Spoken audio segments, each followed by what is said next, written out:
Oh no. Hello everyone, we're back again, Happy New Year. So we got quite a bit of leftover Christmas stuff from, well, trying to not eat it all.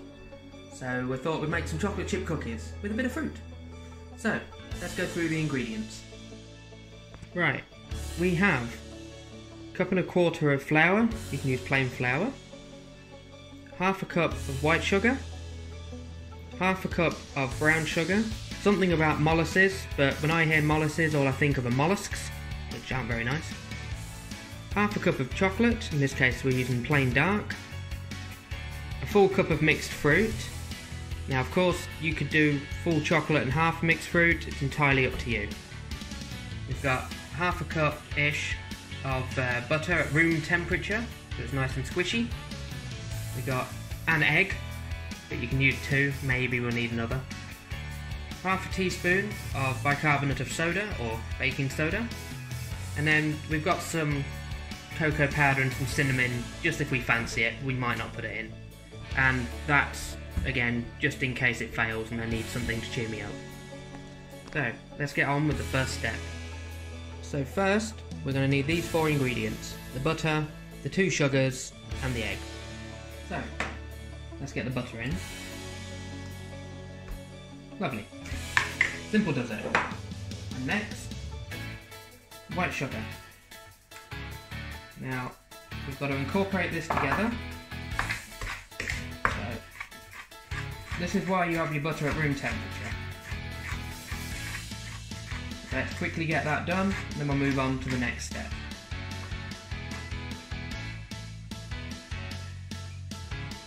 Okay, so you can see it's now been nicely incorporated. They're kind of a bit fluffier now, which is nice. So what we do now, add the brown sugar, do exactly the same thing again. So brown sugar in, and start mixing it again. I'll be back in just a moment, and that's all ready.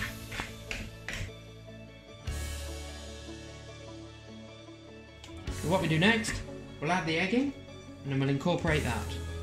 So, crack, crack, crack. In we go. Egg whites and yolk, and hopefully no shell. Let's get that incorporated. Okay, there it is, all nicely mixed. So, that bit's done for now. We put that to the back, and we move on to the next ingredients. Okay, we're back with our 1 1/4 cups of flour, our cup of fruit, half cup of chocolate, our baking soda, maybe cocoa powder, we might not use it, cinnamon, and I need to put a little bit of salt in, just because I didn't use salted butter. If you use salted butter, of course, you don't need the salt. So, in a second mixing bowl, I've picked quite a fancy one. I'm going to put the flour, and we're going to put half a teaspoon of the baking soda, half a teaspoon, and as I said earlier, half a teaspoon of salt. Ish. Okay, and I'll put a bit of cinnamon for good measure. Why not? Maybe about 3/4 to a teaspoon. We'll get that mixed up.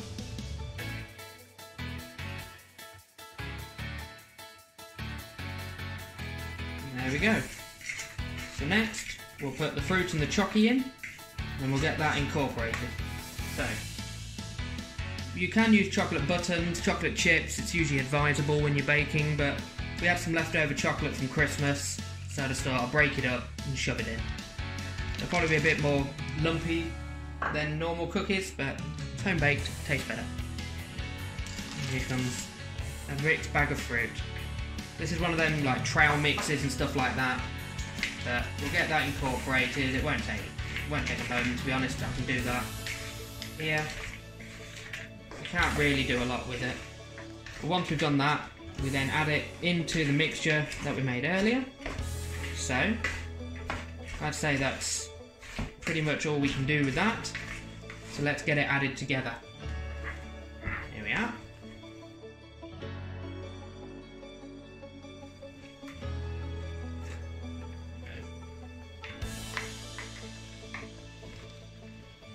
roll in.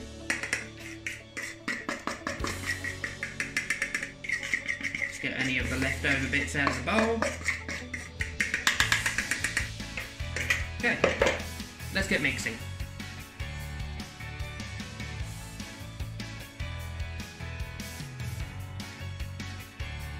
There we go. So you can see it's not too hard, so the spoon's not going to be bent backwards, and it's not too runny that it flows out of the bowl like a waterfall. So what's next is we're going to pop it in the fridge for about 45 minutes. You can leave it overnight, however I'm in a bit of a hurry. So let's get it wrapped, pop it in the fridge, and I'll see you in 45. Okay, it's been 45 minutes, so before we get the cookie dough out, let's turn the oven on to preheat it.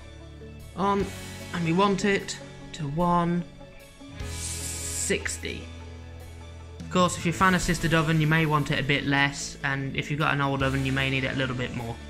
But 160 should just about cover it. So let's get the stuff out of the fridge. So what we do is we take about a spoonful and we roll it into a ball. Don't want them to go too big because they're going to spread out when they cook, hopefully. So, small ball, pop it on the tray, and then we repeat this until we use all the dough, trying to keep them as uniform as possible. Okay, let's get that done.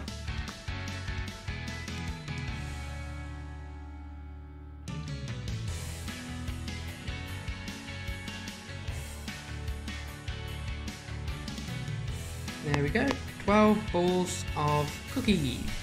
So let's whip them in the oven, and then 12 minutes later we'll take them out and see what we've got.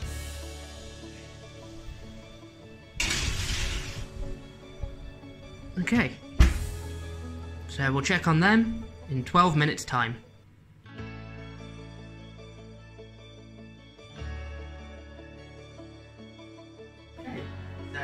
We put them in for 14 minutes, we gave them a little bit of extra time, and you saw me put them on the plate, so here we are. Now for the important question, are they edible? Well, let's hope so.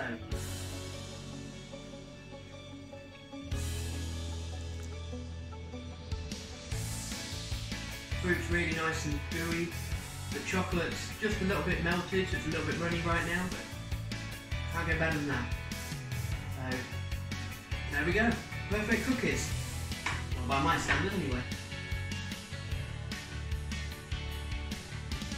So, as you can see, we've got a lovely batch of chocolate cookies with some fruit in it. I hope you like this video. I will put all the ingredients and their quantities in the description. So otherwise, I hope you will subscribe and like this, and hope you try and make it on your own. If you do though, let me know in the comments. I'd love to see. Other than that, no matter how much experimenting you do, or how it comes out of the oven, as long as it's edible. See you later, guys.